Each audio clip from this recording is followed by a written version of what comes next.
shit. I was not expecting that. I was not expecting that.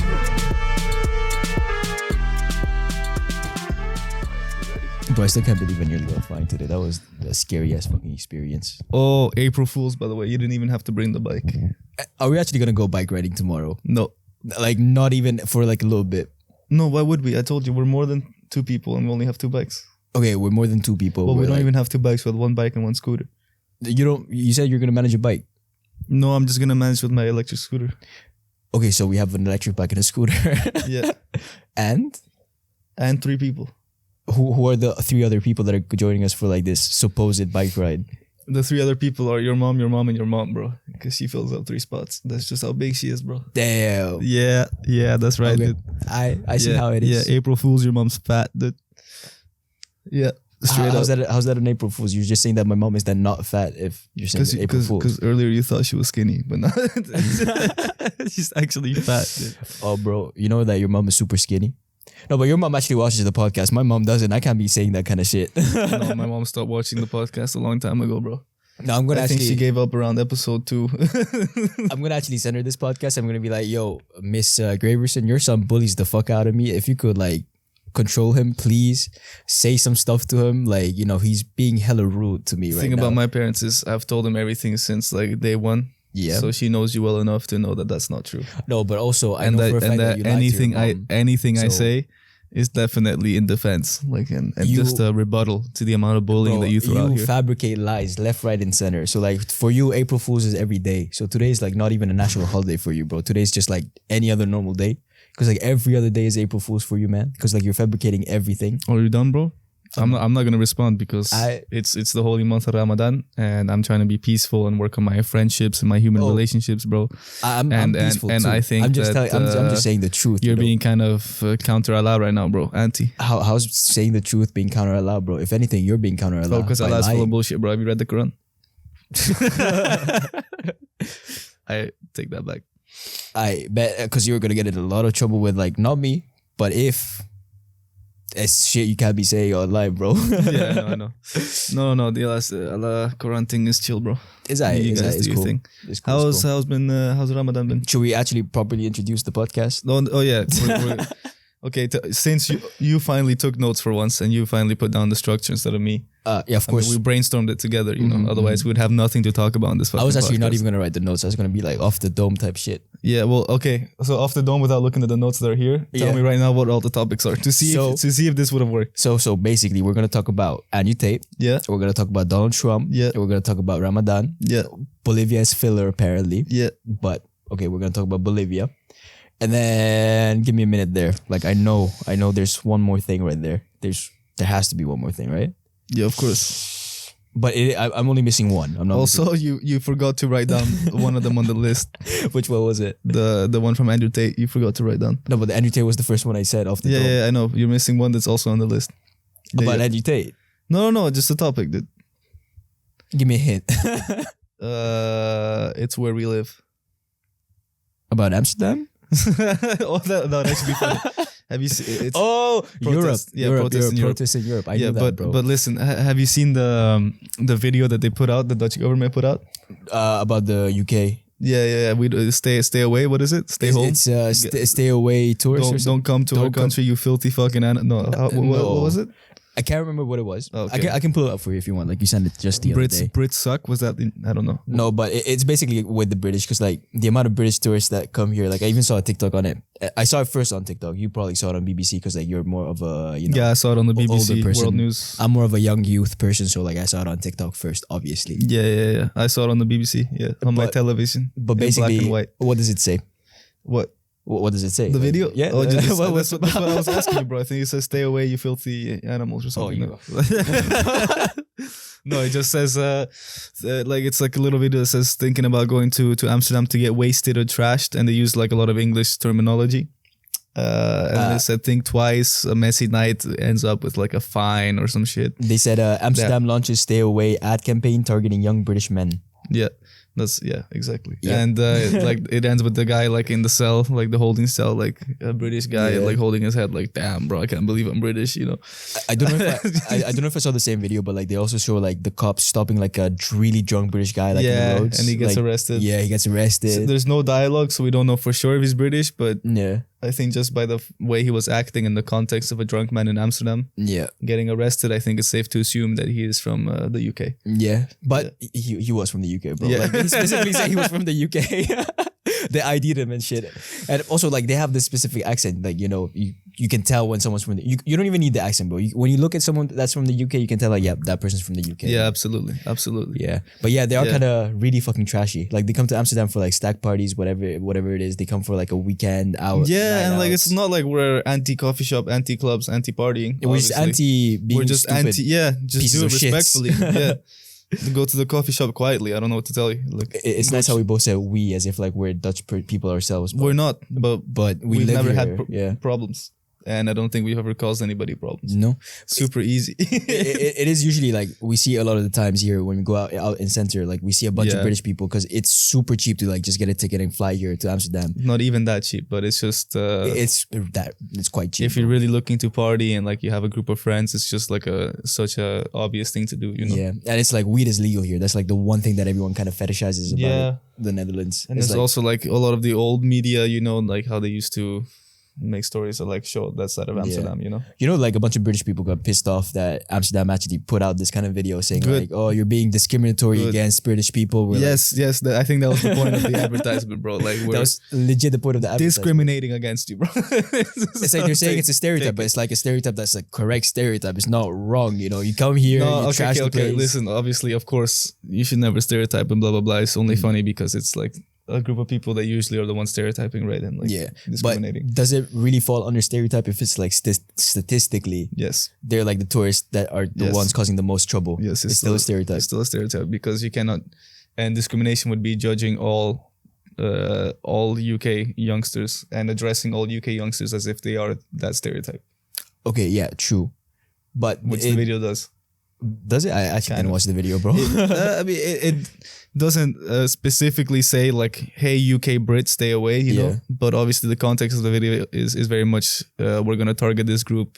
Yeah, you know, we're gonna broadcast it to them specifically. They are targeting you know, but they do also say that if you are exclusively coming for the idea of like having a stag party and like exclusively coming to like fuck shit up, it's like stay away. Yeah. I mean, I don't disagree with the message at all. It's just it is technically stereotyping. But I mean, also, you know, it's Dutch people that made the video. They're like super direct. They don't really give a fuck about. Yeah, I mean, where it would become discrimination is if, I don't know, if something real were to happen where like a police would take extra actions or we have extra steps for them to get into the country. You know? Yeah, or if like they exclusively targeted them, made it harder for them and stuff like that. Yeah, with action, right? I don't think an advertisement is enough for me to be like, oh, that's discrimination. Yeah, true. But if it was in any other, if they took any steps further, then that is. But I mean, it's a good step. Fuck it. You know. Yeah, in this case, for me, it's just silly, right? Because, you know, UK men are not really a marginalized group, so I don't mind taking a little bit of shit, you know.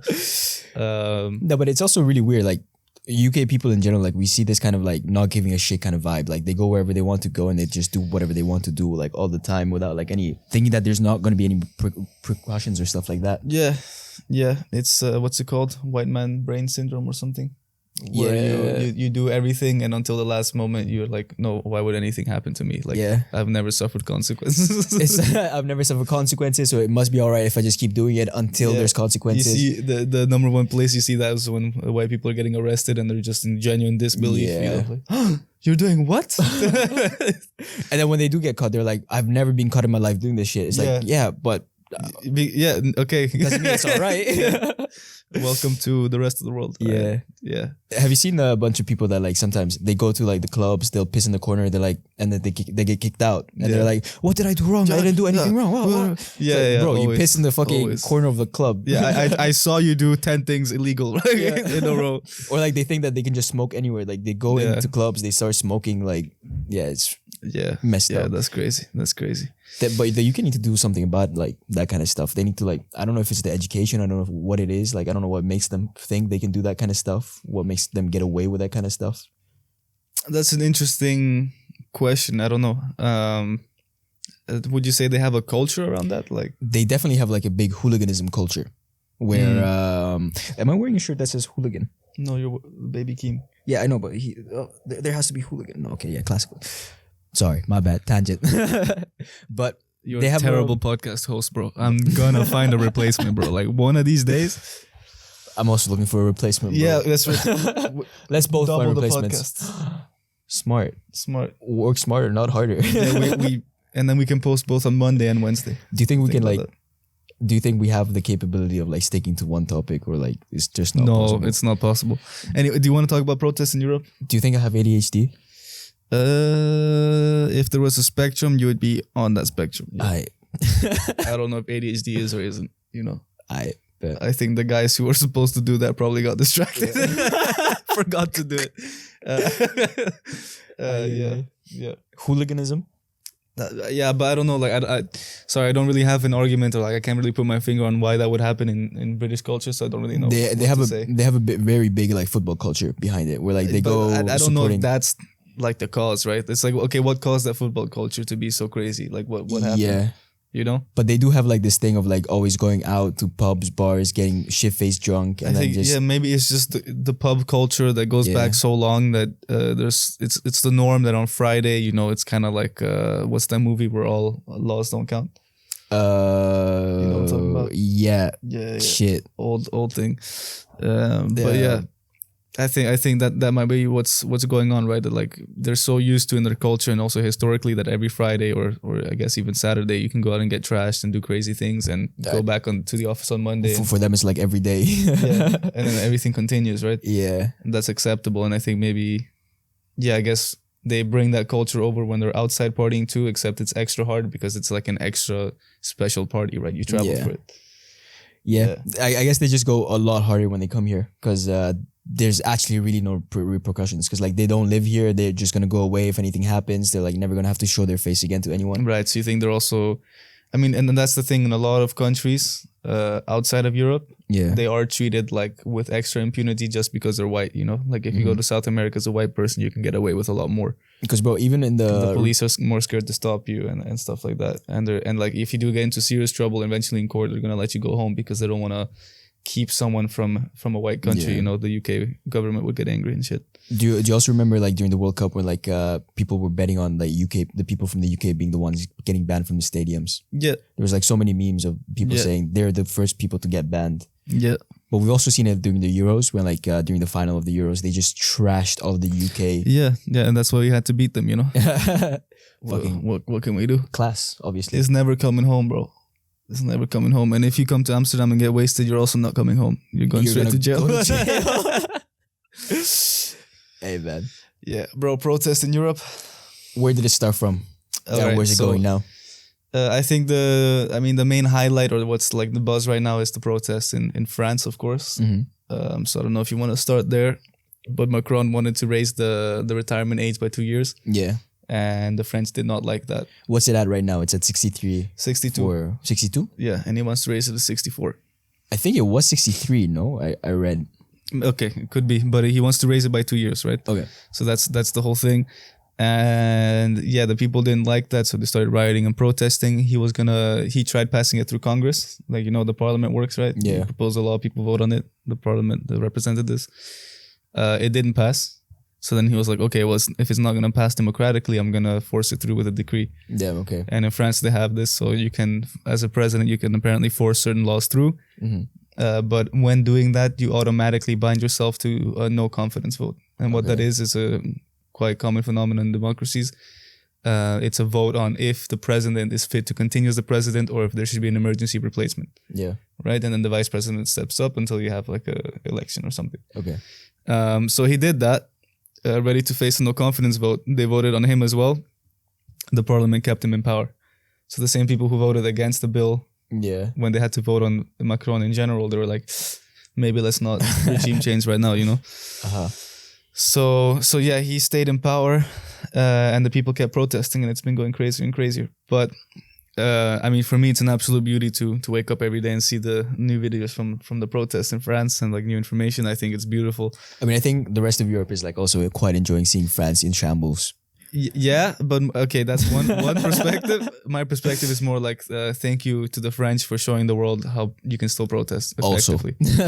I think one of the most interesting things they're doing is obviously the strikes, but also like really highly important sectors and how they're causing as much harm and as much let's just call it problems as possible, right? Yeah. To society in general and to the large businesses. And I think that's a great idea. For example, shutting down all of the oil distribution so you can't get oil anywhere. They also shut down the cleaning or like the garbage pickups and stuff like that. And they took a lot of the garbage and they dumped it on top of the houses of the top politicians. Great idea. I think that was I didn't amazing. know. Well, okay. Yeah. They also a lot of the ones that work at the energy grids. They're giving energy away for free to a lot of citizens and then cutting off certain other areas. Okay.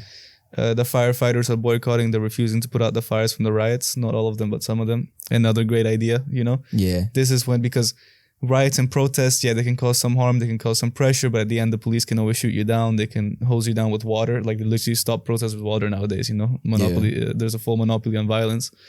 So you're never going to change things like that. But it's when the people who are supposed to come in and fix things, the firefighters, even the police themselves, when those start striking, you know, that's when you get, I think, serious change, or maybe not change, but at least impact. So I think that's been really interesting to see. And I think globally now we're at this point where for the second time in like recent history, we're starting to seriously suffer the consequences of the economic systems that we keep pursuing and setting up. But so progress-wise, where do you think we are right now with like the France situation? Do you think Macron's actually going to do something about it, like after all these protests, or do you think that like they're just going to keep protesting and nothing's just going to happen? We're gonna see if things go on as usual, as they have the last 40-50 years. Nothing's gonna change. Okay, and Macron's gonna keep going. So that's very possible. If this time the workers around the world and in Europe have reached the limit of being able to deal with the repercussions and the thievery of the elites, then I think they will be able to, something might actually change. Yeah. And not because there's more numbers on the streets, but because they're being more effective about it. And people are starting to coordinate in ways that they haven't before in terms of these strikes. Or they haven't in a long time, right? In a long time, yeah. I was going to say, because like we had the whole French Revolution in the past. Exactly. And I think that's one of the reasons why they hold on to some of that culture, right? And I think that's also one of the main reasons why the French are seen as like prolific. At doing this kind of stuff, at protesting and stuff. And the reason why I tied into the global thing is because we just had the bank collapse and everything, right? And we're having a repeat of 2008, if not worse. There's a lot of different factors that are lining up perfectly to really send our economy down a terrible spiral and face a serious economic recession. And a lot of the problems that we've been talking about since the 70s, the 80s, the 90s, the 2000s, the ones that we keep saying, oh, this is going to be terrible, this is going to be terrible, or we need to fix it now, and then we proceed not to do anything about it or make it worse, are finally at the point where now it's becoming critical, right? Which is a really strange concept because we've been saying that it's critical for so long that it's so normalized to us now, you know? I think we're all aware of like, we can't keep increasing the deficit, but at this point we don't really think about it, right? Or we can't really continue doing business that contributes to climate change, but we don't really think about it. Or we can't run banks this way, but we don't really think about it. You know, we can't have exponential growth for eternity, but we don't really think about it. And now we're getting to that point where we're actually starting to see the consequences. Would you say that we're just really unlucky at the time period that we are at? Because like we're probably gonna have to go through this thing. I mean, where other people haven't had to. It really depends, because the richest people of the next boom are made in the recession prior to that boom. So in another way, when the housing market crashes, we might have a 5 to 10 year window, which might be the only window of our lives where we can buy a house for the actual value of the value house, of the house, and not the speculative market value. But then it's just gonna go back to the same thing. We buy the houses and like it's just gonna but then you will have bought it cheap and you can sell it when it's high. Oh, we're gonna be able to profit. But do you think in the future the same thing's just gonna keep happening? Or do you think there's gonna be a long-term solution for it? It depends. I mean, if it's anything like 2008, like the 90s, any other prior crisis or recession or uprising that we've had, you know, nothing's gonna change.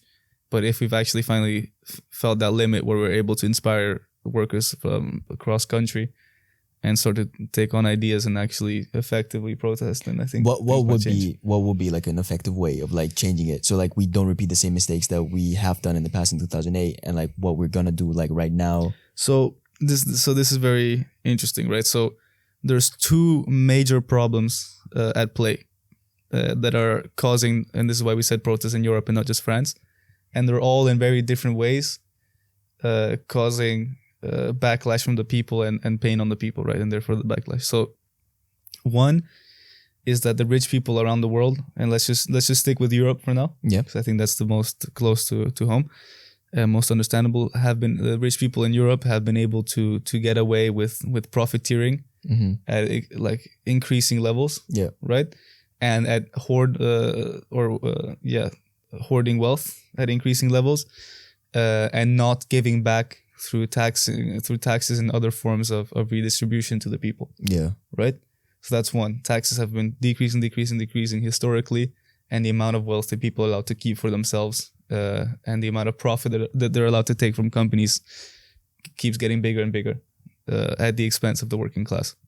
And two is that all those companies and all of our markets have been deregulated and continue being deregulated to an extent where you're having disasters and genuine just harm done for no reason, similar to the Soviet Union when they started producing things like nuclear energy at Chernobyl for the cheapest price possible without any regulations or safety standards. You had Chernobyl happen, right? An explosion that was terrible, a nuclear explosion. And now you're having the same with train wrecks, for example, in Greece that are very similar to the one that we saw in Ohio. But nobody talks about the one in Greece. I don't know if you've even heard about it. No. 60 people died. I know. I did not hear about that. A fire and a disaster that was almost as big as the one in East Palestine, Ohio. And by death so far, it was way bigger. Right? Okay. And so all these deregulations that one is harming the environment and our living space, but two also directly starting to harm people now because we're becoming so lazy and so unsafe in the pursuit of cutting like tiny costs and tiny margins, increasing profit margins by a tiny bit, that people are actually starting to feel that in their day-to-day lives. For example, so what do you have in France? Oh, we don't have enough taxes in our system to keep everything afloat, our whole financial system. And that's also a debacle because that's also deregulated. So we're to build out the banks to be able to continue things as normal in these next 5 to 10 years. We need to raise the amount of years that the working class has to work. To bring in more taxes, right? Instead of raising taxes on the income they already have, which you could easily do by raising taxes on the rich, right? So, like, I think if you raise taxes on the wealthiest 10% in France by like 5%, you could probably easily pay the same amount of money that 2 extra years of labor is going to give. But do you think that they're actually ever going to do that? Do you think they're going to raise the taxes for the rich? I don't know.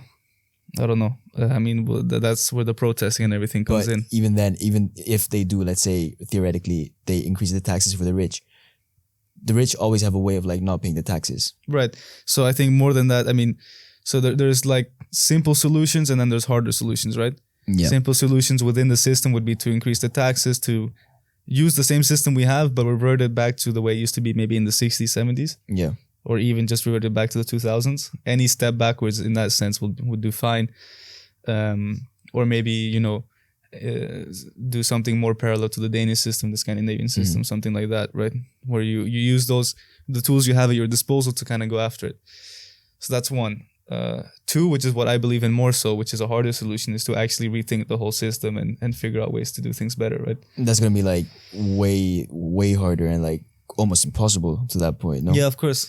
I mean, that's kind of that would have to be a historical movement and event. It's, similar to World War II or like a communist revolution. And it's also just not possible to do it overnight. Ever. No, of course not. It's not. Going to take for like. Of course not. If let's say they do rethink the system, how long do you think it's going to take to implement? I mean, it's a lot of hard work, but things change surprisingly easy. I think in 10 years we could live in a whole different future that you would never have imagined now. Yeah, right? But it is going to take us 10 years. Yeah, of more course. or less. Yeah. Which I think in the shift this big wouldn't even be that much time, to be honest. Because like a lot of an idea that I see a lot here in Europe, at least, or like with the people that I hang out with, is like they're very anti-government. They're very anti like everything that the government is doing. They want change. And when do they want it? Exactly, they want it now. Everybody in the world, whether you're right wing, left wing, center, understands and feels that things aren't going good. Yeah. Right. and the things that were promised by capitalism, which, funny enough, you mentioned the French Revolution. Yeah. That's where the whole neoliberalist and capitalist mentality started. The idea there was the working class do not fare well under a feudalist system. You know what feudalism is? Feudalism was when you have lords and kings and Lords queens and who own the kings, land and they exploit everyone on it, right? He said feudalism does not work for the average person because we have no freedom, we have no equality, and we have no prosperity. So how do you, or what are the three words of the French Revolution? Égalité, l'égalité, and fraternité, right? Yeah, so, something like that. Yeah, we have no equality, we have, and we have no fraternity, right? We don't share. Was it fraternity? Fraternité, I'm pretty sure. Okay, yeah. Right, we have no sense of community and that you are me and we have no freedom. So the idea of the capitalist system was now that it's open game for all, you will have freedom to work and do what you want to do. You will have equality because everyone will be allowed to participate. It will not be based on the title you were born with. And you will have fraternity because we'll be forced by commerce to accept each other. Because if my business goes down, if you persecute my people, your people also suffer. Right? That was the idea. And I think everyone in the world like now understands those things did like we have capitalism, right? Yeah. I think everyone understands we have capitalism at the max, but we don't have the benefits that capitalism was supposed to bring. Because in your own life, if you wake up, you don't feel equal to the rich kid who woke up, in a different house. And you don't feel like you have the same opportunities as him.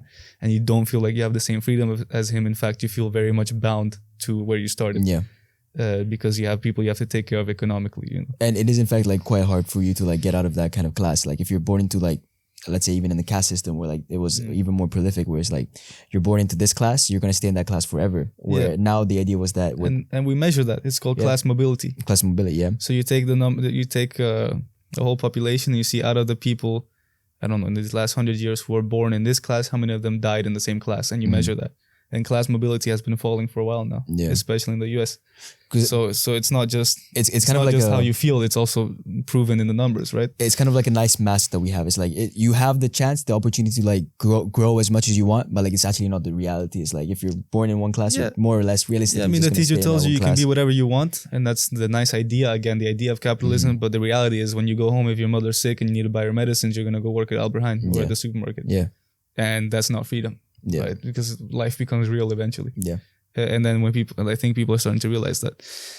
So if we take another example, like the UK, they're protesting the cost of life, the cost of living crisis, and that's is this like recently in the news or like or like in the past 6 months, I would say. Okay. And they're also doing strikes across industries. And that's also such a funny one because the way that they're branding it, every country has a different branding of like the same problem that I'm talking about, right? Again, these two issues. And in the UK, it's literally called the cost of living crisis, which I think is insane. It's like, first of all, we've accepted there's a cost to life, as in cost to being alive. Yeah. And two, we've accepted that it's a crisis, that the cost of being alive is becoming too much. Bro, you know something funny that came up like quite recently in the news as well. Like it has to do with Bangladesh. Like everything is way more expensive there now. Like my roommate said that when he first left Bangladesh like 6-7 months ago, like price of a full chicken was like 100 something taka. It was like which would translate to more or less like €1.50 for like a whole chicken.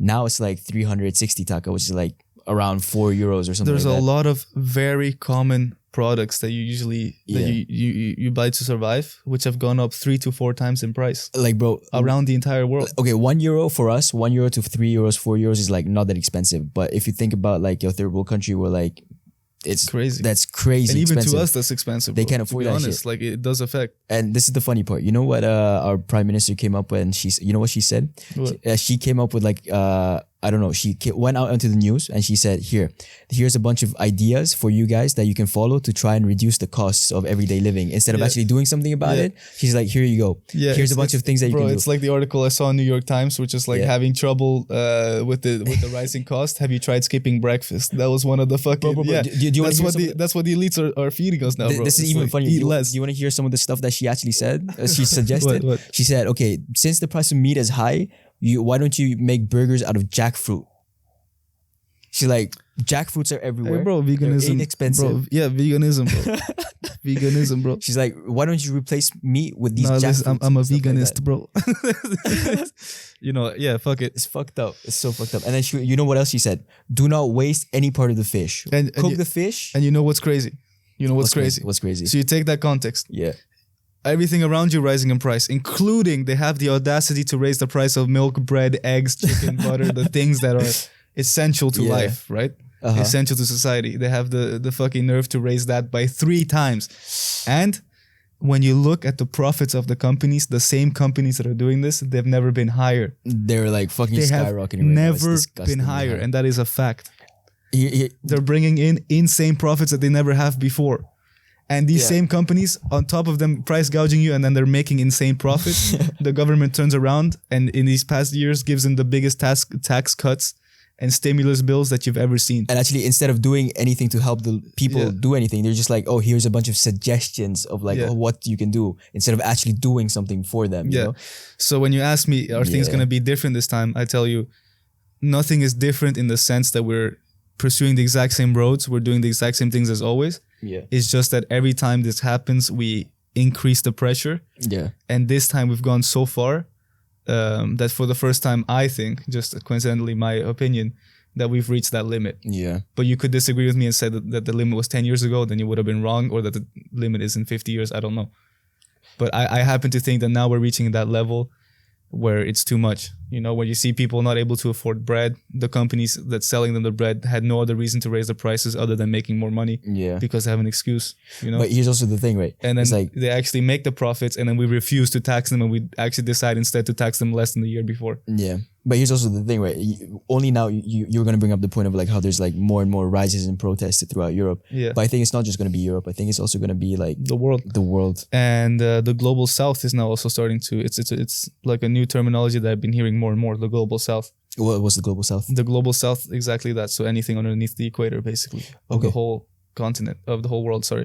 Because the whole entire global south, excluding Australia, has been the third world economic powerhouse, production powerhouse, cheap labor, cheap resource powerhouse of this whole economic system that is no longer European or American, it's global, right? And the whole global south is getting tired of being exploited, and they have been promised the exact same things with capitalism, but on a whole different level, because they didn't have it naturally spawn in their own countries, but instead it was imported from abroad Yeah. with foreign executives, with foreign politicians, with foreign ambassadors, You know, foreign organizations. One other funny thing that I just wanted to say that like it just came to my head right now is Yeah.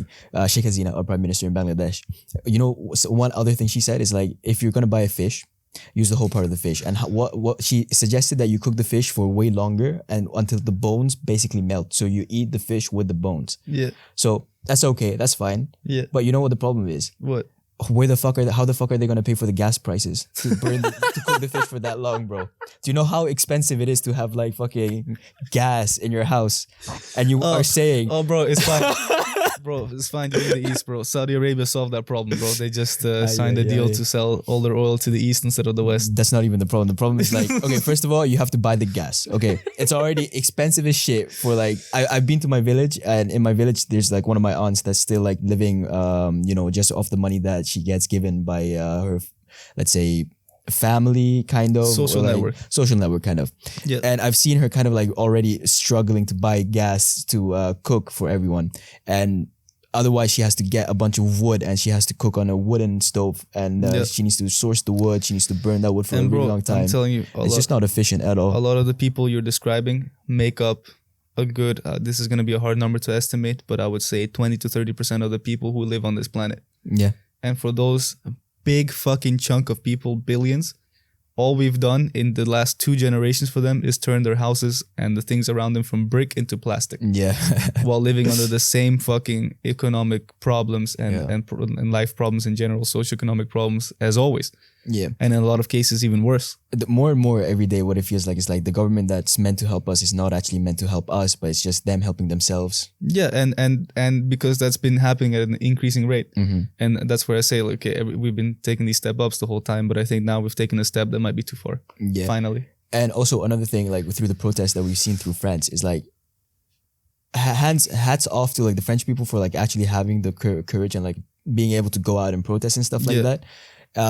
one thing when I went to vote this summer in Italy for our prime minister, I was waiting in line to vote. You voted for this prime minister? No. I voted, but I won't say who I voted for. Right. Not publicly, at least. But anyways, in the line, they were having like arguments, as you do. You know, you're waiting in line. Of course, bro. In Italy, sometimes I wish I was Italian just so I could go wait in that line. Bro, some of the most stupidest shit I've ever heard come out of like some Italians' mouths. But it's okay, it's fine, whatever. We let that slide. I'm not gonna get involved. Do you want to know something interesting I found out recently? Yeah, that was just looking into randomly, or it came on my radar. Is some declassified documents of the FBI and CIA. From way back in the day when they used to infiltrate movements like the Civil Rights Movement and the Black Panther Movement, right? Yeah. These liberation movements for black people. They had a playbook, right? For people who would infiltrate the organization, pretend to be part of it, not to take it down or not to take it down with like weapons, but to take it down from the inside, right? To influence the political movement. Yeah, damn. Right, so they would go in and they'd be like part of these conferences, part of the decision leaders or whatever. Yeah. And they said that they had a tactic that they had to play by it so that the movement would become as inefficient as possible. Okay. And the main two tactics they always used was one, bring up irrelevant issues that don't have any actual meaning, but where you disagree on. Yeah. To create confusion and division. And whenever a point or something was decided on previously in a previous meeting, bring it up in the next meeting and go back to that and reignite the fire and see if you can reignite the disagreement in any other way. You know? Damn, yeah. And if you take this on a larger scale with our media and everything we've been fed and education and everything, especially in America, this is like the most visible. You have this divide between people over a lot of social and silly issues that don't really ever affect your life. Like I went to a unisex bathroom the other day in the Netherlands for the first time. Did fucking nothing to me. There was a woman who came in while I was on the way out. Yeah. I was just like, hey, sorry. And that was that. I didn't feel anything, you know, and I don't think she did either. I think we were all chilling. It's just a unisex bathroom. Yeah. But to be fighting over that so that we don't unite forces and fight the people who are robbing us, you know? Yeah. Which is crazy. So that's, again, like, I think the people in the line who are going to go vote are going to vote over the stupid shit that we're, discussing with each other and fighting over instead of like voting together in a block against the one stealing. That's like a super interesting point, actually. But what I was going to say with that is that, in the line, one of the ladies, she actually said something really nice, which was like, we give the French a lot of shit for like, always going out and protesting, but they're actually not lazy like us Italians who just say a bunch of shit and we don't actually go out and protest. Yeah. I was like, damn right. Yeah, we're lazy as fuck. As a like whole country, like they're super lazy. All we're good at is complaining, but we don't protest. It's like the whole generation, I think, from after my mom's generation until where we are now, is just like we don't like to do shit. And I think part of it is also that we've lost a genuine hope that anything that we do is going to change something, right? Because we've been dealing with these problems for so long. It's been getting worse and worse for so long. And every time we've protested, nothing has happened, right? This is also the thing that I heard. This is something I heard from Jacopo, actually. Jacopo, like our friend Jacopo. He said that he was actually pleading or like actually begging like a bunch of his friends to go vote that were Italian in Italy. But the general consensus that he got from like kids our age was that, no, why would I go vote? It doesn't change anything. It doesn't do anything. Same when I try to get you guys to fucking vote. I said that it's like finally a lot of the things I've been trying to influence you guys on forever it's like starting to come alive. But also same with my friends in Denmark. Same with some people in Bolivia, although I didn't hear much there, but it is a very common theme. Yeah. Yeah. And I think about it in the United States where you get no time off work. Yeah. Right? You're not allowed to call in sick because then you don't get paid or you get fired. And voting doesn't have to be on a national holiday. So people vote, and to be able to go vote, you need to travel far as fuck, pay the thing and everything, and find a fucking excuse to leave work. Yeah. They make it hard, man. They make it hard. Well, okay. But yeah. Protests. Yeah, it seems like people across Europe are finally rising a bit. So we'll see where this leads. But that was an interesting ass discussion. How many minutes have we been going? It's 6:16. So I don't know when we started. Probably like 5:30, I guess we started. Okay. Trump got arrested. He got what was the word? Photos? What was the word that they used on the news? Indicted. Indicted. Yeah, he didn't get arrested. He got indicted. He got indicted, which means that he was charged with the crimes. He was charged with supplying someone with hush money. But what was he? Okay, this was the part that I didn't read. I just saw it all over like the news headlines. Like, bro, you won't believe this, but I actually downloaded The Economist and I also downloaded The Guardian. Yeah, you're right. I don't believe you, bro.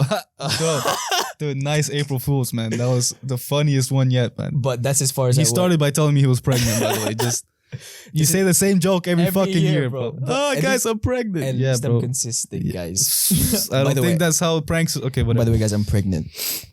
Oh shit, for real? April Fool. Oh, you got me again, bro. You know, I said the same thing. I'm gonna actually play. Fuck. You were talking about something, bro. Yeah, no, I'm gonna actually play like something that Oh fuck, sorry, I picked up by mistake. Did I pick up? No, you didn't. It's fine. It's fine. It's all I did pick up. Shit. Hello? No, okay, I didn't pick up. It's fine, bro. How did you get that confused? Where was it? Francesco? What? I sent the same thing to Francesco yesterday. I was like, bro, I have some terrible news. I'm pregnant. He's like, what do you mean, my man? Ha ha ha. I'm like, April Fools. And then this is what he said. Wow, bro, veramente pensavo, porca trota, you got me so bad, man. You got me so bad. I really thought that you were pregnant, man. He got, bro. I got him, man. Hey, yo, bro, Francesco, you got smoked by that fool, bro. Damn, bro, you must be a dummy to believe that, Francesco, bro. if you're watching this, bro, I can't believe you got pranked like that. Yeah, bro. On April Fools. Niloy as well, bro. We all know he scares the hoes, bro. How the fuck would he get pregnant? Where were we going with this? Trump. Stop scaring the hoes, bro. Trump is scaring the hoes? You're scaring the hoes, bro. I'm scared of Trump. Well, not anymore because he's indicted. Yeah, not anymore. He's going to prison. Bro, have you seen the photos of him getting arrested, bro? Are those actually real? Oh, bro, how do I change? That was dumplings. But like, are those actually real photos of him getting arrested? Bro, he fully tried to run for it. They were not having it. Yeah, I thought these were like fake images. Yeah, no, get April Fools, bro. Get April Fooled, bro. They were fake images. AI generated images. Yeah, I'm gonna put them in the video, hopefully. But sweet. You were an economist. You were reading something about it. There was something you didn't understand. No. Apparently, so basically, I read the title. That was all that they were talking about. There's literally no other news other than Trump got indicted. Trump got indicted. Trump got indicted. I'm like, oh, cool. What does that mean? I actually went as far as to look up what indicted meant. And what does it mean? It was like he's paying someone for hush money is what they said it meant. Right. Oh, no. Indicted. Okay, whatever. Go on, bro. And then that's all I read. I was like, I didn't look what for. I didn't look how it happened. Okay, with zero details explained. Okay, you're now the news anchor, bro. You got fucked up last night. You forgot to read your notes before. You just went out. Oh, you want me to bullshit what happened? Yeah, you show up to work drunk. I'm like, okay, Niloy, we're gonna go live in 5 seconds. You ready? Yeah. Beep beep. You ready? All right, go on. Channel 5 News. This just in. Trump got indicted because he's been paying someone hush money to stay quiet about something that is very important. Back to you soon after we have more information. Live in the scene. This is where you edit another scene and then I take more time to look this shit up and then bro, you would have gotten fired from that job, bro. You'd be a terrible news reporter. I'd be amazing at news reporting. Any guesses? Who did he pay? And what was he trying to get? You said something about some lady. He was paying some lady. Yeah. And I'm gonna go ahead and guess he was cheating on someone or something. Right. And he didn't want this lady to come out and say that, yo, Trump is cheating on me with you. Or something like that. It's crazy, bro. It's crazy how predictable things are, right? Is it? Was it? Yeah, it's a lady called Stormy Daniels. Yeah. And she's also, I think, a publicly known figure. I'm not sure. No clue who she is. But apparently she's a celebrity or something. And he slept with her way back in 2006 or something. Yeah. Yeah, he did right at the beginning of starting his campaign for 2016, the first presidency or his first time running for president, he paid her not to come out with the story because it would mean that he cheated and then blah blah blah. Yeah. And she got a shit ton of money, I think $300K or something. Damn. And the funny part is the lawyer that he sent to do the payment is already went to jail for doing that payment. But Trump somehow, he connected the dots. He's like, this guy went to jail for doing exactly this.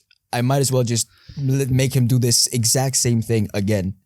No. They already got the lawyer for this exact hush payment. Yeah. And he's already in jail. Oh, okay. But for some reason, because of how, law works, the richest at the top don't get touched, But the lawyer does. Yeah, the guy who does the action is fine, but Poor the one man. who sent, Poor and man, in poor jail, the lawyer flipped on Trump and like became a super anti-Trump guy and like said all this. So you're trying to tell me that this lady, what was her name again? Stormy Daniels. Stormy Daniels. I think she it's off the top of slept the dome. with Trump, and then she's also getting money because she slept with Trump. Yeah, 10 years later, like, by the way, best night, or like, I don't know, best, Who knows? not best night, but best time investment. There Yeah. you go. Best time investment of your life for one night. Sleep with Trump once. 300K 10 years later, bro. Damn, fuck, I might sleep with Trump next time I get a chance. Hey, yo, Mr. Yo, Trump. Hey, yo, Papi Trump, bro. You know, You looking nice today. You know what I'm saying? I ain't gay, but like 20 is 20. But 300K, 20, bro. 20K, $20? $20. I was saying $20, bro. Oh shit, bro. But yeah, that's what happened. Damn. And they caught him on that. He also has other cases open, which are more important because this one I think is a bit silly. But okay, here's the thing. Yeah. Why does it matter that he's paying someone hush money to that? Oh, because he paid. First of all, that's kind of a thing you're not allowed to do. I think as I'm not top guy. In general, I don't Okay. think you can pay someone to be quiet unless you do like it's settled in court, right? Okay. And you do like I don't know, it's settled in court that okay, you're gonna pay this much, but then this isn't allowed to be brought up in public anymore. Okay, yeah. But yeah, I think so. I think that thing's illegal, but it's not that illegal. And obviously politicians do it all the time. So when people say that this is a witch hunt, yeah, of course it's a witch hunt because if this is not about applying law and being equal standards, because then you would have arrested every other American president too. And like most politicians. Yeah. But the reason this became a felony is because those 300K came from the campaign finances of Trump. Okay. Which means it's from people who donated money to him. Money to Trump. Yeah, so that he could run his campaign and run a political campaign. And So you're telling me this man is already rich as fuck. He's not though. That's the problem. Is he not? No, that's what everybody misunderstands about Trump. He's a con man. He pretends to be rich and he's really good at it. Yeah. And he has a lot of money, but he's not like Rich. he's not in today's standard. He's not rich. He's probably a multimillionaire. Maybe reached $1 billion once. He's not twice. even billionaire. I don't think so, bro. But he has like his whole Trump Tower thing. Yeah, but it's He all has in his minus, right? And it's all he's- terrible business. He's running in loss. Yeah, everything. Damn. Okay. Bro, this guy's bankrupted. I don't know how many companies. So when he needs to pay someone 300K, he's not just gonna throw it out his own pocket. Isn't this the guy He's that gonna wrote, source it from somewhere that's not his money. That's what he does. He pays people with money that's not his. Isn't this also the guy that kind of wrote books on how to be successful and rich, just like him? Yeah, You probably should not buy that book anymore, and he guys. comes from a super rich family. And Yeah. like, if you look at the inheritance he had, I don't even think that he did justice to it. Yeah. like where he is now. Yeah. he might even have less money. I don't know. Poor But- man. No, not poor man. Fuck this guy. Yeah, but he does what a lot of rich people do. You have enough money to start a company, right? Any company. Just give me an idea. Right now. Any fucking bullshit product. Anything. Fucking aubergines. Aubergines. Oh, perfect. Okay, let's say you have $500 million. Yep. So you buy an aubergine warehouse, you start selling aubergines. You forget to pay the workers. I don't know, all your aubergines get spoiled because you left them out in the sun. Yep. Whatever the fuck. You fuck it up completely. Now you, as a CEO, as the owner of the business, the founder, you will still be paying yourself, first of all, shares, and second of all, normal salary. Right? Yeah. So what do you do with your normal salary? You keep it. You made money, right? Yeah. And it doesn't matter where you get this money from. It could be from investors, from whatever, right? You just keep that money. The shares that you got yourself, you can also sell those and like do buybacks and stuff to increase the price of that, so you get well through that. Yeah. The company goes bankrupt. Everyone gets fired. You close it. You pay everybody back as much as you can by selling all your assets of the company, and then boom, you move on to the next business. But you've already kept the salary that you made from that, But how's that making any profit? Yeah. Okay. So the one part I fucked up is that you're not gonna put in your own 500 million. Okay, yeah. You're gonna go with just maybe putting in everyone else's 500 million. Go you're gonna bankrupt. put in maybe 200 or like 2 million, and then get the rest of the millions from a bank, from other investors, from other people who think that you're good at doing business. And then at the end, you just say like you're bankrupt and there's nothing you can do anything about. Yeah. So then you have never have to you pay sell anyone back. everything that's under the name of the business, but not your own, because you're not personally liable. You fire everybody and then you move on. All right, so that's how he's making a profit. Yeah, that's how a lot of rich people Yeah. keep money, right? Yeah. They're not making profits, but they're making money, Yeah. personal money. Damn. Yeah, and of course, around like with those sort of tactics, you can float around up there, but you can't make like Jeff Bezos type money and stuff like that, Jeff Bezos. Yeah. What's Jeff Bezos up to these days? No idea, bro. Is he is alive? We would have heard if he died. Oh, they're gonna make Amazon Prime with free delivery. What? Amazon Prime free delivery. Amazon Prime. Yes. You pay for it, monthly subscription. Yeah. You get your shit delivered for free. That's the one whole point of Right. Prime. Yeah. Right. And now that it's grown so much and he has this market, Yeah. he's gonna cancel the free delivery. So you're just gonna get Prime movies and stuff like that, and faster And shipping, but Yeah, you're gonna probably still have faster to pay. shipping. Maybe you pay a little less. I don't know.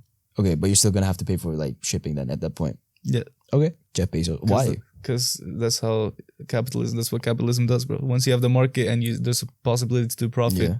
you have a moral obligation to take it. Well, I mean, yeah, there's like no other substitutes in theory for that kind of stuff. Or like Yeah. there are, but this is like the most convenient, and like you're hooked on it. And at that point, there's nothing you're not gonna want to change. It's like any platform business, bro. Yeah. You just did it globally.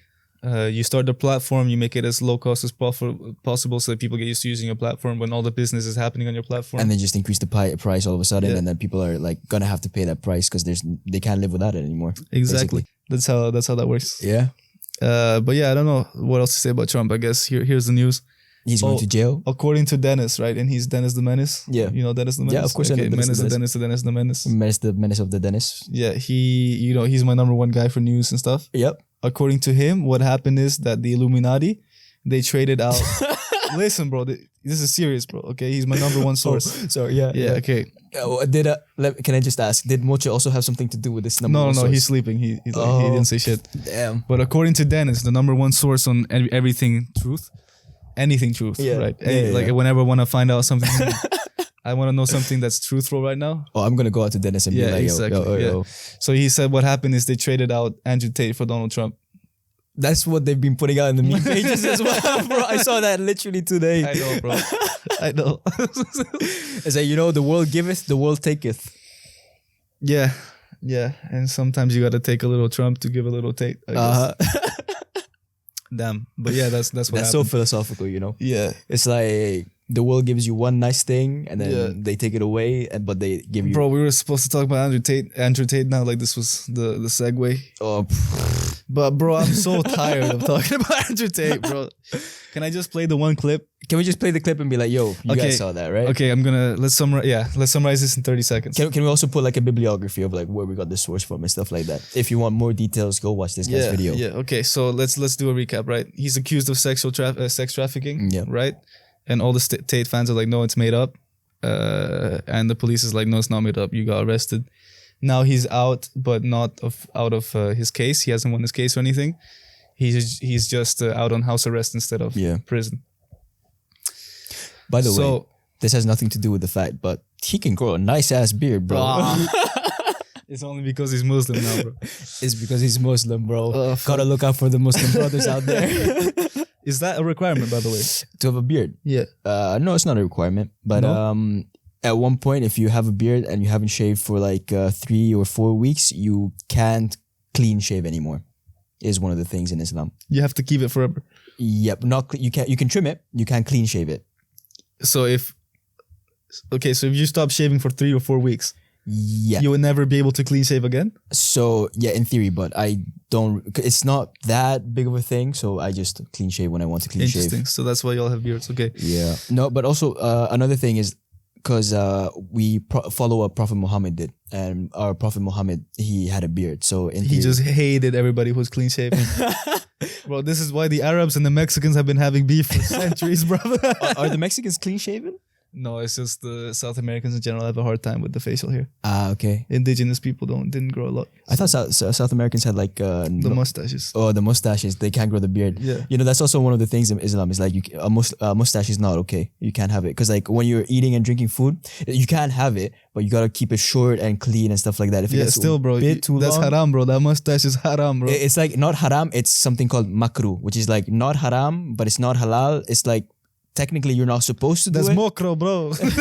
Sorry, that's It's makruh? like it's like in the gray area. You're not gonna get penalized for it, but you're not gonna get like anything good for it either, kind of thing. Okay, so like everything else. But the reason why we're not allowed to have like these extremely large mustaches or like mustaches that like it's because like it can go into your water, it can go into your food, and like on the mustache you can have like all sorts of dirty stuff, and if that goes into your food, then you're eating dirty stuff, dirty food, basically.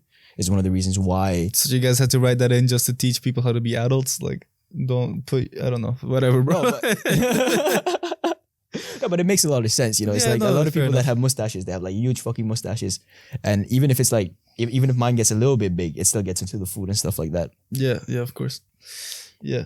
more, you know? Anyways, the Andrew Tate thing, let's just break it down. Is he guilty or innocent? And I think there's one video that for me was like where I made my judgment. Yeah. This is a video taken from, Should do I you have play the it? video? Yeah, don't play it yet, but take it like so we have it. Yeah.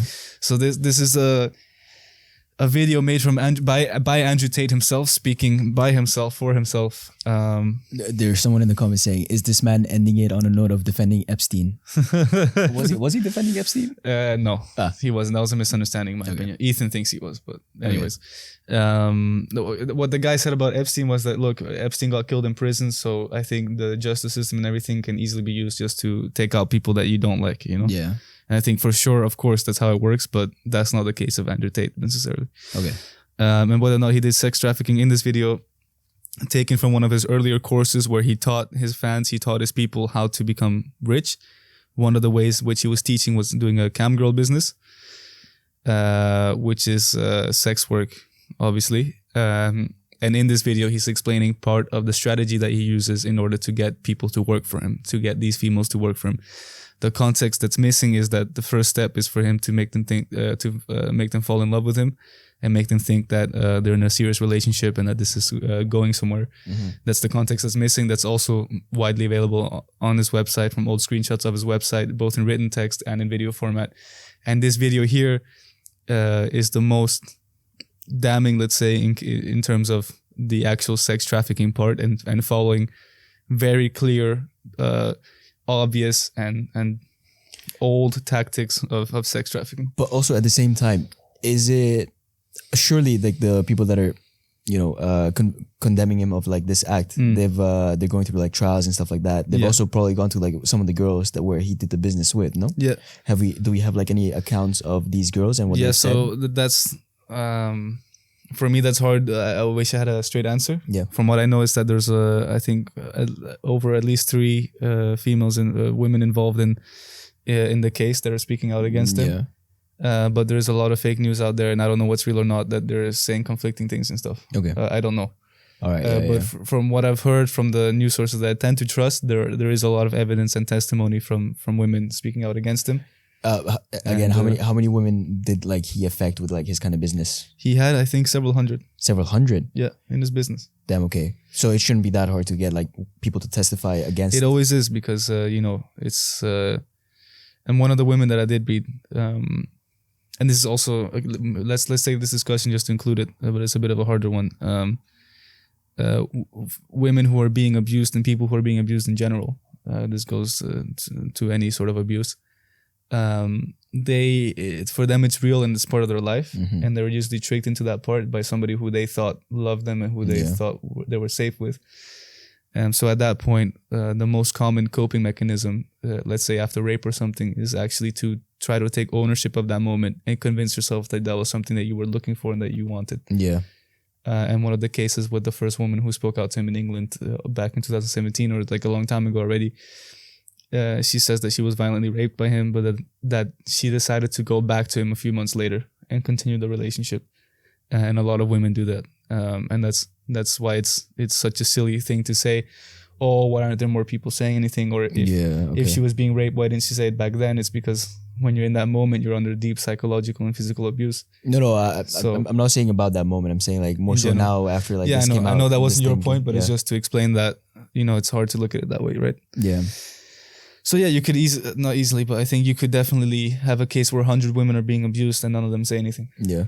For a long time. But this is also the thing. That's why the Me Too movement was such a powerful thing, because for the first time, a lot of women were like, actually, Me Too. And when that happened, you were like overwhelmed by the amount of stories. Right? Yeah. So, but that's what I was also going to bring up. The point was like, if let's say out of these 100, like a couple come out and share their story, then surely like I would hope I would think that like a lot more people would have the confidence to then also come out of their shell and stuff like that. Yeah. So hopefully we see more of that. And I think there probably has been. I just haven't looked into that specifically. Yeah. Right? Okay. But let's play this video because this, I think, shows it very clearly, right, what he's doing. Oh yeah, but you're always working. I have to do some traveling and you can't come. I want to bring you with me. Traveling's a great one because the thing about this business is mobile. If you can find a good Airbnb with good internet, you can run it somewhere else. So it's a good little caveat. This is a bit random. Oh, and you're always working. Why don't you work for me so we spend more time together? Work for you doing what? So we'll have a webcam business. Oh, I don't want to do that. So okay, I know you don't want to do that, but listen, come. Okay, so step one, he's talking about the girls he's trying to convince to do webcam business, and in his own words, he just said, "No, I don't want to do that." So that's the opening context. You want someone to do sex work for you for your own profit, and they're saying they don't want to do it. Right? Happens to be a girlfriend of his. So he's already done the first step of making them think they're in a relationship, right? And he's saying, when your girlfriend says she doesn't want to do sex work for you, what do? And he's going to explain exactly what he says that you should do. Let's have a meeting. Let's just talk about it. If you don't want to do it, don't do it. Fine. But let me explain it to you properly. In fact, I'll bring one of the girls who works for me. You, your bottom bitch, the new girl, you go out for fucking a nice dinner. Your bottom bitch is the one who does the selling. You don't do the selling. The girl has to hear from a girl. And this is where your bottom bitch has to be trained. That's why I said it's so important to have a good first girl. So the first girl, the bottom bitch that he's talking about, is the Ghislaine Maxwell to Jeffrey Epstein, right? Yeah. So anyone who's running a sex ring like this, or at least 90% of them, it's also a classic pimp technique from America as well. Yeah. Any pimp will tell you, any old school pimp, anyone who's in this sort of business, you have a bottom girl, your top ring girl, or he calls it the bottom bitch, who goes and helps you convince and helps you convince more people to join in, right? So Ghislaine Maxwell would convince other women, and she would have her own bottom bitches that would then, convince more and more women. And that is because it's going to be easier to manipulate them psychologically to join in on your sex trafficking, on your sex work, if it's coming from another woman. You're trying to do extra trust there, right? And in the scenario, he's bringing them into this conversation where he's planning to have another woman manipulate them into joining the sex trafficking. Yeah. I mean, he's like just psychologically manipulating them, but telling them like, look, it's safe because here's another person that's doing it and they think it's safe. And they're like, yeah, exactly. And they're trying to convince you to doing it, right? And more than that, he starts this conversation by saying, okay, if you don't want to do it, that's fine. But let's come and let's just talk about it. And again, there he's being manipulative because he doesn't genuinely think that when he's saying that. He's only inviting her to not to talk about it, but to convince her through these other tactics. Yeah. So again, that's classic 101, right? Tax is also another important element for controlling your woman. You're not going to pay anybody tax because you're getting paid in Bitcoin. So you don't need to pay tax to anybody. You need to tell your girl that you're paying the tax. Because girls are lazy, and girls are stupid, and girls don't understand how taxes work. So the girl's working with you, and you're like, oh, okay, yeah, we've made this much money, but I'm going to pay the tax to make sure we don't get in trouble. She'll sit there and go, okay. Now that allows you to do two things. One, it's another control element. If I work with him, my tax is not a problem. If I do it alone, I have to deal with taxes. Taxes are complicated.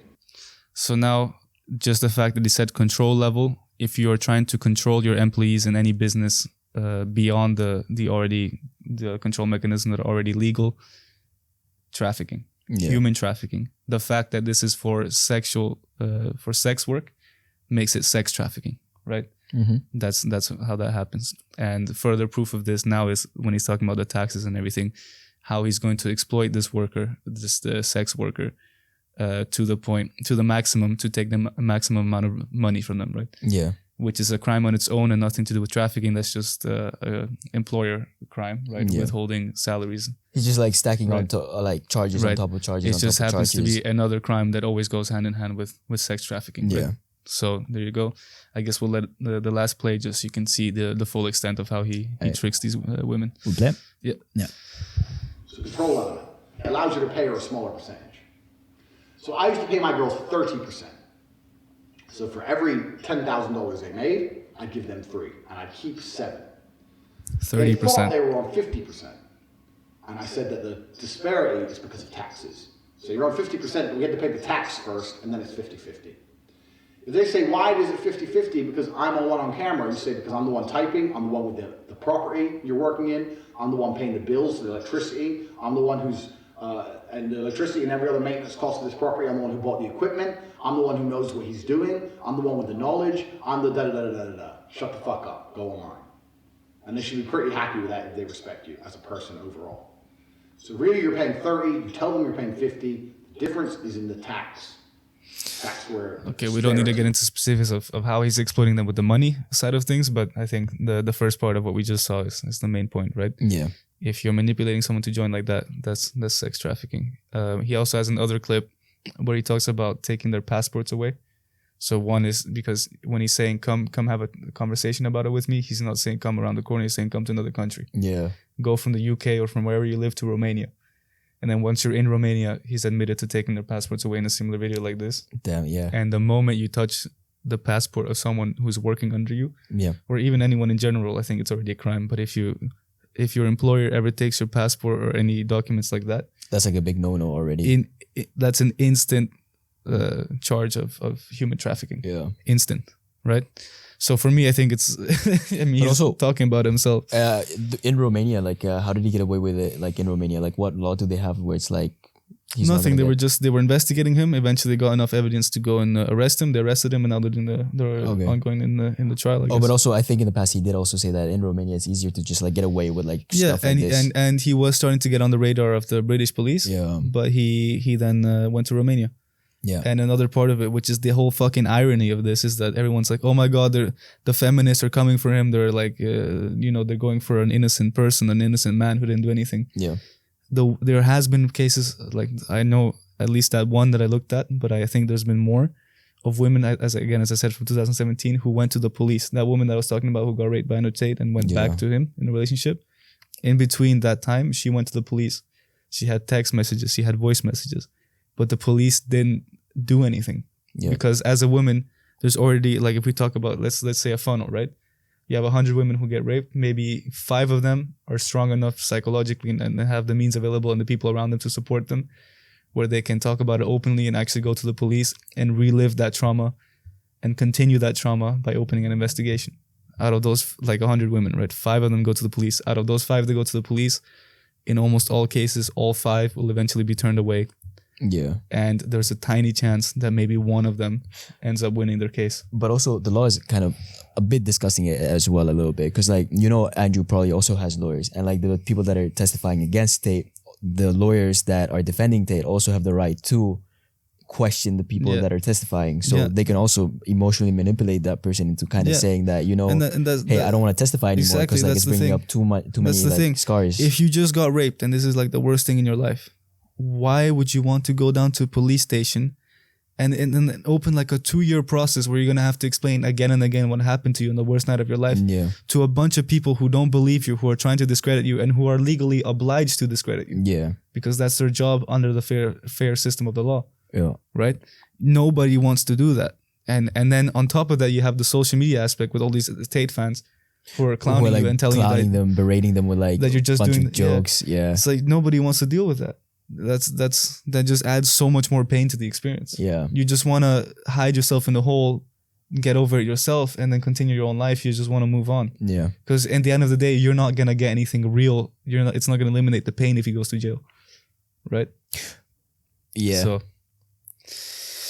So there it is. And by the way, we took this clip from the H3 podcast, so please excuse the homies in the corner there. But yeah, I didn't know. Well, do you think find the original? Do you think one of the reasons why Tate became a Muslim was because he was trying to mask himself with like being like, hey, look, I did something bad, but here I'm doing something. I'm not gonna call it good, but I think Andrew Tate is very good at seeing trends, and getting on them. And I do see, and I've been seeing this for a few months now, or even years, a trend where the right wing, the socially right wing conservative people in both Europe and America are moving so far that they actually kind of end up, it's funny because they would usually be the ones who hate Arabic people, Muslim people the most. Yeah. But where they're actually kind of ending up at the same sort of life morals and lifestyles as Arabic people and Muslim people, And I think that's why I think there's a lot of people who are anti-feminist now who are joining this Muslim trend and starting to look towards Islam. And I think the fact that Andrew Tate adopted Islam is just like signals that that's a trend. I don't know. I don't know, but I also saw like in the recent news, kind of, it's like Islam is becoming more and more like people are just adopting like, let's say, Muslim terms, stuff like joking around, even like Exactly. in the UK as well, like in TikToks every now and then you see like more and more people like, this is my Muslim brother. Me, bro. Yeah. I go around saying mashallah, bro. Yeah. Like, you know? It's like So- it has become a huge trend where like it's getting more and more popular. Yeah, and I think, and you add a little bit of politics into it, and it makes it more powerful. And that's where like it sucks, like with any religion. It's like, you know, every religion, I'm not just gonna say Islam, but like every other religion, like it does preach nice things, but then it's like, what do people do with that stuff and what kind of message they spread with it? It's but it fucks also up. preaches some things that aren't that nice, right? I think, like, for example, I think we should, the Bible and the Quran alike don't give enough liberty to human relationships and love, right? Yeah. And are a bit too rigid around those things. Yeah. And I don't think that's a good thing. But conservatives, anti-feminists will say that, no, you need to have one person you stick with your whole life and they should never be allowed to leave you. But also in And Islam, sort of things. there's one thing that I really struggle with is like it doesn't really give you the freedom of expressing yourself that much. You know, it's like you have to do something and you have to do it the way that it's said in the book. Yeah, because the human expression has already been completed. It's written to you in a book, right? This is how we're supposed to be and express ourselves as humans. So why would you need to, as an individual, come with your own way, right? In like a certain aspect of it, the thing that it's trying to teach, like in the Quran at least, is like you have to live this kind of lifestyle, because if you live this kind of lifestyle, you're living the lifestyle of like basically of somewhere in paradise. It's like if you do this, you know, you're basically living something. For example, let me quote, like a guy, if you're like a guy, you're not allowed to put nail polish. You're not allowed to get piercings. You're not allowed to express yourself that way. And the main reason for that is just there might be more reasons. People always say, oh, I don't know exactly why they say this, but there's like reasons why, because it's basically, oh, you know, you're a guy, you can't dress yourself like a girl. You have to present yourself. You have to be presentable and Right, stuff like that. because in as a guy. paradise, all the Muslims will be trans or what? I have no clue, you know? And Oh, then, sorry, go yeah, that's like one of the arguments that they bring up. And it's just like, yeah, but why? And they're like, oh, you know, there's probably like a reason. That's like one of the things that they always keep on saying. And mind my ignorance, because like I also don't know what the reason is. I have never looked it up myself personally. Right. And even if I do look it up, it's just reasons like that. It's saying like, you know, you're a guy, and because you're a guy, you're not allowed to dress yourself like that. And there's like specific other rules for girls as well, where like, okay, a girl is allowed to get like a nose ring, but a guy is not allowed to get a nose ring. Right. And I think those things are too rigid, right? So those are the things that I would say are inherently negative about religion. So it doesn't really let you express yourself like that. Yeah. But then there's also something nice about having a common culture and way of being that everybody can agree on, because it gives you a sense of culture and belonging, right?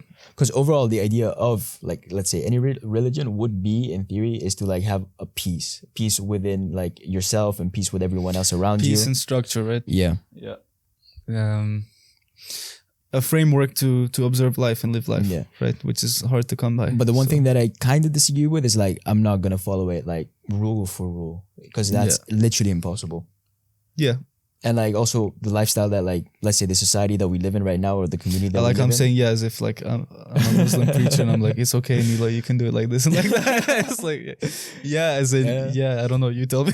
No, but also like another thing that one of my roommates noticed the other day was like, literally he came here in Europe and he was like, everything here is built for you to be doing haram things. It's impossible for you to live like, let's say, a saint, or like for you to live like the Prophet himself, because everything around you is tempting. Everything around you is temptation. Everything around you is kind of haram. Like one of the things that we're not allowed to do in Islam is serve people alcohol. Yeah. And he said, but I'm basically only just getting jobs here, or like I am getting jobs where like I'm having to serve alcohol to people, where I can choose not to do that, but I'm still doing that because it's the job that gives me more money than if I were to do something else. For example, delivery, or like even in delivery, you're like delivering alcohol kind of. Yeah. So it's like I'm trading off making more money for myself than actually pursuing what would be right for myself, which is pursuing the way of God, or pursuing the way of Allah. So he's saying that that's the devil in him, or that's the devil around him that's like making him do that kind of stuff. Where like he gets this, he knows this, he can change it, you know, because like we have other ways of living. We have ways of like, let's say, becoming farmers. We can like easily be farmers and still have a good life. But why is it that we don't do that? It's because of greed, and it's because of like our pursuit of more money and more stuff in life, stuff like that. Yeah, I mean, for some people, I guess. I mean, I think for me, for example, who has no idea about farming, who's never been on a farm for real, you know, like I don't, that's just not my frame of cards. Yeah, I don't have that option. Like it's not real to me, right? Yeah. But yeah, I think that's an interesting point.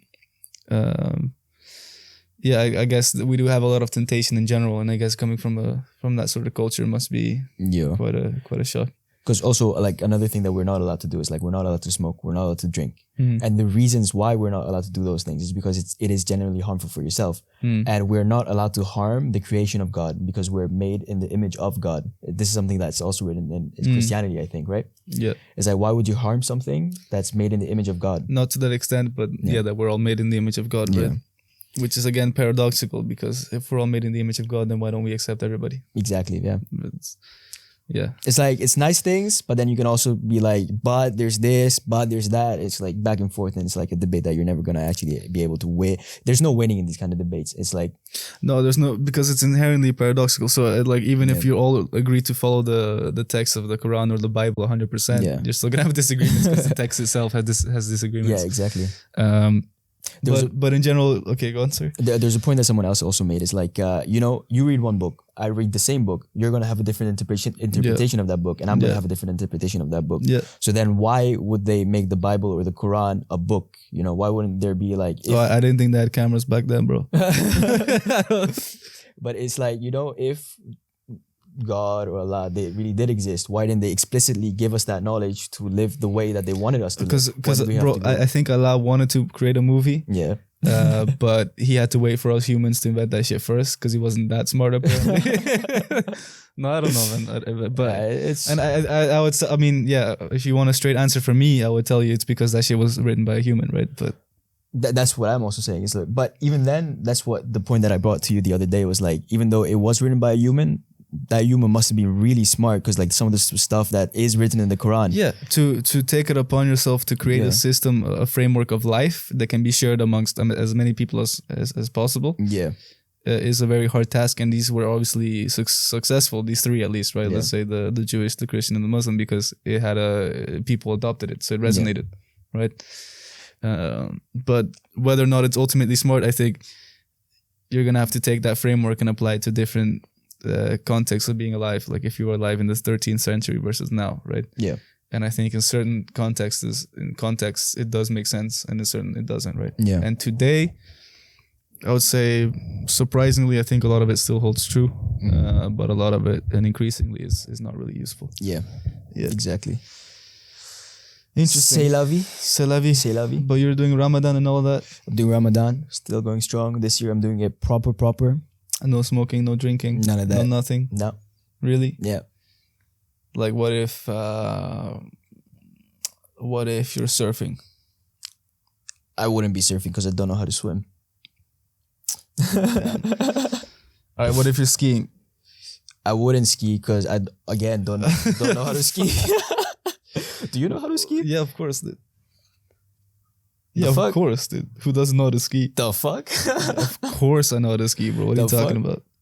Okay. Yeah. No, that's like white. Don't ask me sport. Stupid questions. That's like white people's sports, bro. Yeah, I'm half white, bro. I'm literally half white. Okay. Yeah. So I learned how to ski. So no, I don't know how to ski. Why would I be skiing? Yeah, I'm trying to figure out like loopholes. So for real, like nothing, bro? Nothing, bro. Like you go outside and the bird is like, yo, I got this joint for you. I'd be like, nah, not today. You're the devil. You're the shaitan trying to tempt me. Not today, bro. Not today. Tomorrow? Not tomorrow. Not ever, bro. The devil is a liar. So what would you do? What would you do if right now the government comes? It's like, Niloy, they brought a gun and they put it to your head. Like, bro. You gotta smoke? No. They just say, listen, we're going to the north of Norway. Okay. Right? To Tromsø, where my cousins live. Listen, bro, it all makes sense. Your cousins live in Norway. Yeah. Well, not anymore. He moved. They used to. He moved out, but yeah, like don't you have beef with Norway or some shit? Yeah, no, but my cousins are crazy, bro. They have a Danish, Swedish, 7. The fuck, and Norwegian passport. Okay, that's fucking crazy. But yeah, like they bring you up there, like Niloy, okay, sit down. Welcome to Norway. Yeah, the sun doesn't set here. What are you gonna do? Oh, but there's different laws for that. There's different rules. There's no way they have patch notes around that shit. They have patch notes around that shit, bro. Oh my god, bro. Wait, was this already thought about in the first version of the Quran, or was it patch notes? It was like already in the first version of the Quran. No way, bro. They pre-saw this shit, Bro, they knew that shit was gonna happen. You know, they know places where there are gonna be places where the sun never sets. You know, How could they know that, bro? They've never been to Norway. They just follow. They have the idea of like they calculate. Okay, so this is in theory the time that it is actually gonna be night, and this is the time we can actually eat. The days are long as fuck. They are long as fuck, but they do have patch notes basically. But what do you mean in theory? This is when it becomes night. In theory of what? I'm not actually sure myself. I've never actually looked into that kind of stuff. But they have rules around when they're allowed But they to do eat. have, yeah. It's not So like, so you'll have some Muslims that are eating even though the sun is up. yeah, because the idea isn't that it's just because the sun is up you can't eat. There's like actually more to it. Right? You're not. It's not a sun cult. It's a. Yeah. Okay, it's another thing. Yeah, you're right. Actually, wait. I guess this is just an outsider perspective. Yeah. That's like, oh, they don't eat when the sun is up. So what do you do? Yeah, okay. I understand how stupid this is now.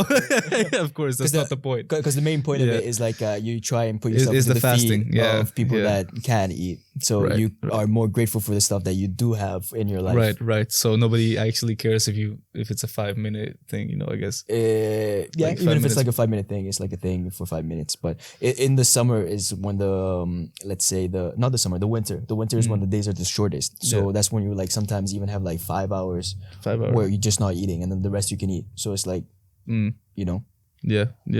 Damn, that's crazy. So you guys have patch notes for that shit, bro. Yeah. It would be interesting what rules it would be. I guess it's like something that follows like, okay, well then it's this where Mecca is or something. I don't know. that one I need to look into myself more. My mom would probably know what it is. My roommates would probably know. Do you call your mom sometimes like, Mom, I was planning on doing this thing, but it wasn't clear to me whether or not it was haram or not? Can you help me figure out what I should do as a good Muslim? Do you ever do that? Have you ever done that? No, I don't. But I do speak with her sometimes about stuff that I do want to do, and then she's like, "Oh, okay, but like this is haram." Yeah. Like one thing in particular that came up the other day was we were talking about buying houses. And, haram, bro! Don't buy a house. No, because like in Islam, giving out loan is fine, but then giving interest out on that loan is haram. You're not allowed to put interest on loans and stuff like that. Right.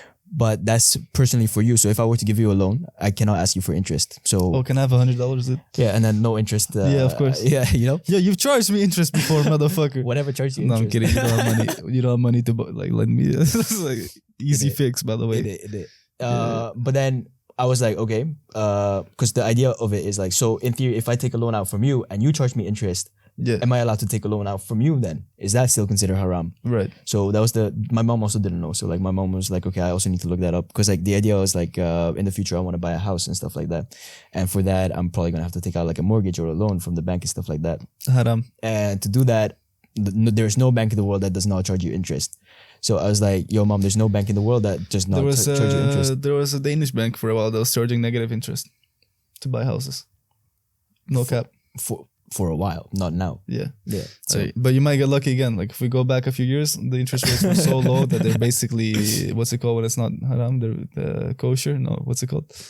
makruh, the thing that I said? No. No, that it's like good.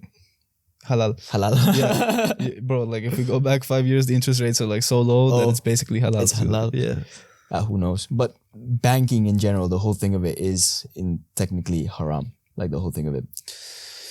Interesting connection between the communists and the Islams. We don't like to take money or steal money. We don't like. Did you know there was a very strong alliance between the communists and the Islamic people for a while, but it got eradicated and replaced by the U.S. and the ones they replaced it with were extreme right wing and wasn't it nationalist. basically also the main reason why Which the turned UK into moved ISIS to and Israel Al-Qaeda. and stuff like that, and they started supporting Israel? It's like because the communist movement was moving throughout like the Middle East. That's one of the reasons. Yeah. And then the US was like, yo, we can't have that. And then Israel was one of the places that was like super democratic and stuff. Or ish, you know? And America saw that and they're like, oh, okay, here we go. We Israel have a friend was that's one like of democratic. Israel was one of the countries that was extremely right wing and pro-capitalist and on the west side. Yeah. And was ready to fight commies if that's what it took. Bro, surprisingly, So- this time when I went around to Bangladesh, there's like a bunch of people that like have like or like communist figures in the past. coming. Like It's my coming. roommate Che Guevara Coming, bro. It's loves coming. that guy. It's Has on the way. even has a hat. Watch out, motherfucker. No, but yeah, like you know the Mujahideen fighters, which became Al Qaeda eventually. They were founded by the U.S. Not founded, funded by the U.S. and they played a essential role in starting their popularity. And these were right wing segments of Islamic people who were fighting left-wing segments of the Islamic people and the Soviet Union. Yeah. So yeah, they boosted a lot of these right-wing ideologies in the Islamic world and right-wing militias, including ISIS, which then came from Al-Qaeda, you know. Damn. And so on. The Taliban as well. Like a lot of these countries that have extreme right-wing Islamic rule. Yeah, they had a lot to do with American funding and American help. You know, at the end of the day, c'est la vie. What we gonna do about it? The French way, apparently. Rioting and protesting. But bro, I'm lazy as fuck. Imagine there's a protest going on. No, because actually, like, no, people, like, I think about this a lot. Like, if someone asks me, okay, well, then are you going to go out and riot? No, I'm not, because that shit's illegal. Yeah. I'm not going to tell you guys to go out and riot either, because that shit's illegal. So this is not financial advice. I don't care enough. This is not financial advice, bro. Yeah, like, I care enough that I find this shit interesting and I want to figure out what's going wrong and what could have gone better. Yeah. But I don't care enough to risk my life over this, bro, because I have people I care about that I don't want to be taken away from. So...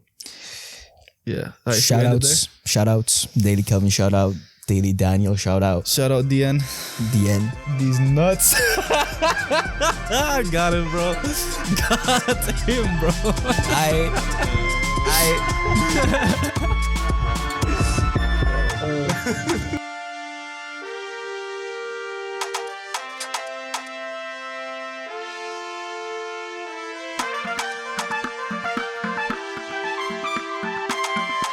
Midnight Kebab. Midnight Kebab. Shout out. Hey. Let's go. Nice. That was perfect.